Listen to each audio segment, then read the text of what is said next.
আজকে সকালে অনেকগুলো থালাবাটি জমছে, যে দেখেন সিঙ্কে। তো সকালে নাস্তা পানি খাওয়ার পরে আসলে অনেকগুলো থালাবাটি জমে, রাতে যতগুলোই ধুয়ে রাখেন না কেন তারপরেও সকালে জমে।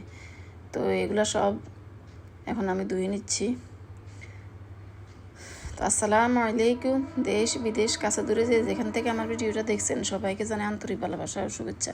আপনাদের মাঝে আবারও চলে আসলে নতুন একটা ভিডিও নিয়ে। আশা করি আপনাদের কাছে ভালো লাগবে। ভালো লাগলে অবশ্যই আমার ভিডিওটা তারা লাইক দিয়ে দিবেন, আর খুব বেশি ভালো লাগলে আমার চ্যানেলটা সাবস্ক্রাইব করে দিতে ভুলবেন না। যারা যারা সাবস্ক্রাইব করে আমার পাশে আছেন তাদেরকে আমার মন থেকে জানাই অসংখ্য ধন্যবাদ। তো থালবাটিগুলো ধুয়ে দিচ্ছি। কিচেনটা ভালো করে রান্নাবান্না করার আগে দিয়ে একটু সুন্দর করে পরিষ্কার করে নিব আজকে। প্রতিদিন এই কাজগুলো করি আর কি, আজকে একটু ক্যামেরাবন্দি করলাম আর কি। তো এই তো দোয়া ফাটলি শেষ, এখন আমি ভালো করে এখন সিঙ্কটা ধুয়ে নিচ্ছি আর কি। তো একটু পরিষ্কার পরিচ্ছন্ন কিচেনে রান্নাবান্না করতেও ভালো লাগে। তো দোয়া ফাটলি শেষ করে একটু ভালো করে ক্লিন করে এরপরে রান্নাবান্না বসালে মানে ভালো লাগে, একদম ফুরফুরা মেজাজ লাগে আর কি। আমার কাছে মনে হয়, কার কাছে কেমন লাগে জানি না। তো এই কাজগুলো করি প্রতিদিন। থালাবাটি দেওয়ার সাথে সাথে আমি একটু চুলো চাকি সব কিছু মুছে নিই, মানে একদম নিচেও মুছে নিই, তারপরে আমি একটু রান্নাবান্না যাই আর কি। তো এই তো এখন কিচেন মানে সিঙ্কটা ভালো করে ধুয়ে নিলাম। এরপরে দেখলাম যে না, আমার ফটগটগুলো একটু হয়ে আছে, একটু একটু ময়লা হয়ে আছে, খুব বেশি না, তারপরেও আমার চোখে পড়তেছে। এখন আমি ভাবছি এই জায়গাগুলো একটু ক্লিন করে দিব আর কি। তো একটু নেটের মধ্যে একটু লিকুইড লাগিয়ে এখন ভালো করে পরিষ্কার করে নিব আর কি। সিরামিকের ফটগুলার উপর আর কি, ভিতরে তো রিফিল করা আছে সব কিছু মশলাপাতি, এখন উপর একটু পরিষ্কার করে নিলেই হবে। তো সাদা জিনিস তো একটু হাত দিলে ময়লা হয়ে যায়, মানে খুব বেশি ময়লা হয় আর কি, আর চোখও বাজে অনেক বেশি। তো এগুলো দেখলে ভালো লাগে না আর কি। তো একটু ক্লিন দেখলে একটু মানে মানসিকতা ভালো লাগে আর কি। তো একটু ক্লিন করে নিচ্ছি। আর চুলার ধারার যে কোনো হাঁড়ি মানে ওটা এগুলো খুব বেশি ময়লা হয়। তো এগুলো প্রতিদিন যদি আমরা ক্লিন করে ফেলি তাহলে খুব একটা ঝামেলাও হয় না, আর ডিপ ক্লিনের খুব একটা বেশি প্রয়োজন হয় না। তো একটু একটু করে একদিন একটা করে করে পরিষ্কার করে ফেললে মোটামুটি ক্লিন হয়ে যায়। তো ডিপ ক্লিন যদি আমরা করে থাকি তারপরে এত বেশি একটা কষ্ট হয় না আর কি। তো এখন আমিও একটু উপরে ভালো করে কষিয়ে নিচ্ছি। তো এই কাজগুলো আমি প্রতিদিনে করি, যেটাই চোখের সামনে ময়লা পড়ে ওইটাই করে নিই আর কি। আর বিশেষ করে যখন আপনার ফটটা খালি হবে না তখন সাথে সাথে একটু ভালো করে ভিতরে ধুয়ে নিলে, সবগুলো একসাথে ধোয়ার থেকে যেটাই খালি হবে ওইটাই যখন তখন ধুয়ে নিয়ে আবার রিফিল করলে তাহলে ওইভাবে পরিষ্কার রাখা যায় আর কি ফটগটগুলো আর কি। তো আমি সবসময় এইভাবে করি আর কি। তো এখন ভালো করে একটা মানে মুছে নিচ্ছি ন্যাকড়া দিয়ে, মুছে এখন আবার জায়গা জায়গা রেখে দিব আর কি। তো দিনের কাজ দিনে সময়ের কাজ সময় যখন তখন করে ফেললে আসলে কাজ শেষ হয়ে যায়। কাজ জমিয়ে রাখলে একদম পাহাড় হয়ে যায় এবং পরিষ্কারও থাকে না ঘর দৌড় আর কি। তো সেই জন্য আমি আর কি সাথে মানে সবসময় কাজগুলো দেখি যে যখন চোখের সামনে পড়ে তখনই করে ফেলি আর কি, যে জায়গায় ময়লা দেখি আর কি।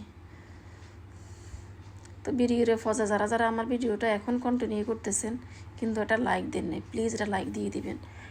আর খুব বেশি ভালো লাগলে অবশ্যই চ্যানেলটা সাবস্ক্রাইব করে দিবেন। তো ইদানিং একদম ভিডিওতে লাইক দেয় না কেন, যে লাইকের কথা মানে মানুষ কি ভুলে যায় নাকি? যদি 100 জনের ভিডিও দেখে মানে 20টা লাইকে পড়ে না।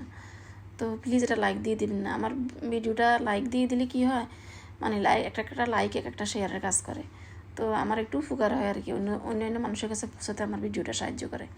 তো সেই জন্য বলি আর কি। আর ভিডিওতে লাইক দিলে তো আর পয়সা খরচ হয় না, তো একটু লাইক দিয়ে দিবেন এই আর কি। তো এই তো এখন আমি সুন্দর করে যেখানে আমার হলুদ মরিচের ফটগুলো রাখি না ওইটা ভালো করে ধুয়ে দিচ্ছি। এখন ধুয়ে ভালো করে মুছে আবার সুন্দর করে এগুলো রেখে দিব মুছে। তো এই কাজগুলো আর কি করলাম সকালবেলা। ধোয়া ফাটলে শেষ করে কিচেনের কাউন্টার টপ মোছা, তারপরে এগুলো একটু ক্লিন করলাম। তো এই কাজগুলো করে অফ ক্যামেরা আবার মানে আরও কিছু কাজ করলাম অফ ক্যামেরা, তেল রিফিল করলাম। সব কিছু তো আর ক্যামেরাবন্দি করি না আর কি।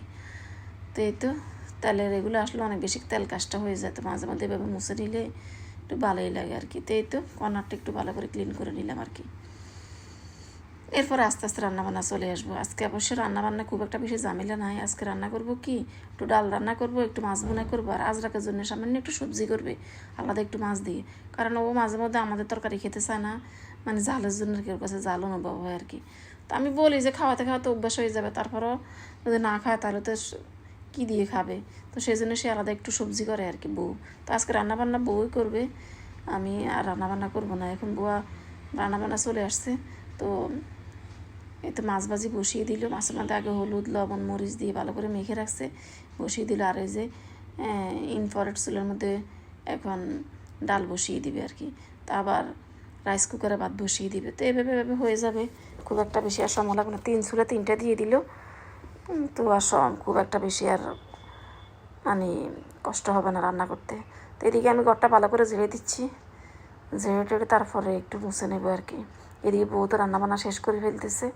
তো এইভাবে এভাবে কাজগুলো হয়ে যায়, খুব একটা বেশি আর কষ্ট হয় না। হাতে হাতে কাজগুলো করে ফেললে আর কাজও পড়ে থাকে না, কাজও শেষ হয়ে যায়। তো এখন তো জুন মাস, জুন মাসে আসলে বাংলাদেশে অনেক বেশি গরম পড়ে। তো বৃষ্টি হয় একটু কমে, আবার রোদ উঠলে এত গরম লাগে। তো আজকে অনেক বেশি গরম। তো 2 দিন থেকে মানে 2-3 দিন থেকে অনেক গরম পড়ে, অনেক অনেক। আমার ফেসবুক ইউটিউবে আফুরা যে বলে যে আন্টি আমাদের এখানে অনেক বেশি গরম, গরমে একদম অতিষ্ঠ হয়ে গেছে। তা আসলে সব জায়গায় এখন বাংলাদেশে গরম পড়তেছে।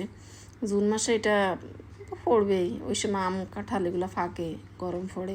এরপরে আস্তে আস্তে মানে বর্ষা নামে আর কি। তো গরমে আগে ঘরটা ঝাড়ু দিয়ে নিতে এত কষ্ট হয়, এরপরে আসলে ফ্যান ছেড়ে মুছে নিলে এতটা আর কষ্ট হয় না আর কি। তো এখন ঝেড়ে দিচ্ছি, সরি, ঝাড়ু ঝাড়ু দিয়ে শেষ করলাম। তো আমি একটু এখন মুছে নিচ্ছি আর কি, তাও লাঠি দিয়ে মুছে নিচ্ছি আর কি। মাঝে মধ্যে আমি হাত দিয়ে আবার ঘর মুছি, সবসময় লাঠি দিয়ে মুছি না, কারণ আমার মনে হয় জানি ভালো করে পরিষ্কার হয় না। হাত দিয়ে একটু ভালো করে চেপে চেপে মুছলে পরিষ্কার হয়, বা একটা জালে নিয়ে একটু ঘষিয়ে ঘষিয়ে উঠাই। মাঝে মধ্যে মানে ফ্লোরে দাগ থাকে। তো এই কাজগুলো মাঝে মধ্যে করে দিলে আর সবসময় লাঠি দিয়ে মুছলেও মুছা যায়। তো সপ্তাহে একদিন করলেই হয় আর কি। তো আজকে আমি লাঠি দিয়ে মুছে নিচ্ছি আর কি। তো মুছামুছি শেষ, বউরও রান্নাবান্না শেষ, কাজ বাজও শেষ। এখন আমরা গোসল করব, নামাজ পড়বো, এই আর কি। এই যে রান্নাবান্না শেষ করে বউ আবার সুন্দর করে কিচেনটা মুছে নিছে। তো এই তো আজরাকের জন্য একটু ঢেঁড়স দিয়ে আলু দিয়ে রান্না করছে, মার মাছ বোনা করছে, ডাল, কালকের মাংস তরকারি আছে, তারপরে লাউ আছে। এই আর কি, মোটামুটি রাত পর্যন্ত আমাদের হয়ে যাবে। আর খুব বেশি একটা